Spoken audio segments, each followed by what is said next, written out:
اور خوب رو کر اللہ سے دعائیں کی، اے اللہ ہم آپ کے گھر کی حفاظت نہ کر سکے، ہمیں معاف فرما، ہمیں تقویت پہنچا، اے اللہ ہم کمزور ہیں۔ اپنی عاجزی بے بسی کا اللہ کے سامنے اظہار کرتے ہوئے عبد المطلب نے لوگوں سے کہا کہ آپ پہاڑ کے دامنوں میں چلے جائیں۔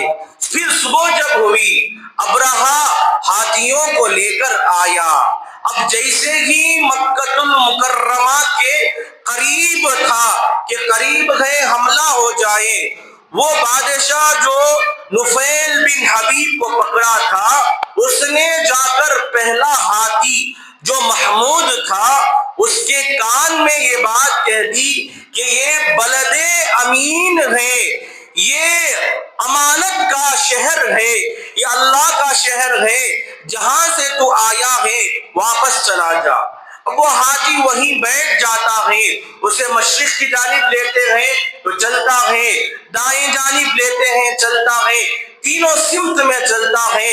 اب جب کعبے کی جانب سے پھیرنا چاہتے ہیں، چلانا چاہتے ہیں، حملہ کرنے کے لیے تیار نہیں ہوتا، بڑے بڑے سنکل سے، بڑے بڑے اوزار سے، بڑے بڑے چینوں سے مارا جاتا ہے، پھر بھی تیار نہ ہوتا۔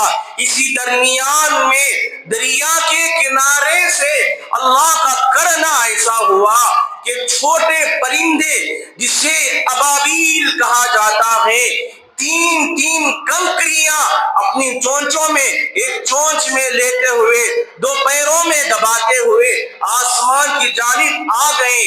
جیسا ہی لشکر دیکھا کہ پرندے آسمان پر منڈلا رہے ہیں، جب ایک کنکرا کسی پر پڑتا ہے، ریوالور کی گولی وہ کام نہیں کرتی، وہ کنکر کام کر دیتا ہے، انسان کا بھیجا باہر نکل جاتا ہے، انسان ختم ہو جاتا ہے۔ جب لشکر نے ایسے واقعے کو دیکھا تو حملہ ہونے سے پہلے ہی بھاگ چل پڑے۔ اللہ نے طے کر دیا تھا کہ ان کو یہاں سے خالی ہاتھ نہ بھیجنا، ان کو ذلیل و رسوا کر کر بھیجنا ہے۔ اب جب یہ منظر دیکھے لوگ منتشر ہو گئے، الگ ہونے لگے۔ 8 ہاتھی تھے وہ بھی بھاگ گئے، ایک ہاتھی تھا جو نہ جا سکا، جیسے ہی اس کے اوپر وہ کنکر پڑا اس کا بھیجا باہر آ گیا اور وہ بری طریقے سے مارا گیا۔ جتنے لشکر میں کعبۃ اللہ کو ڈھانے کے لیے آئے تھے ان تمام پر کنکر پڑ چکا تھا، اس جگہ تو نہیں مر سکے۔ وقفہ وقفہ سے جس شخص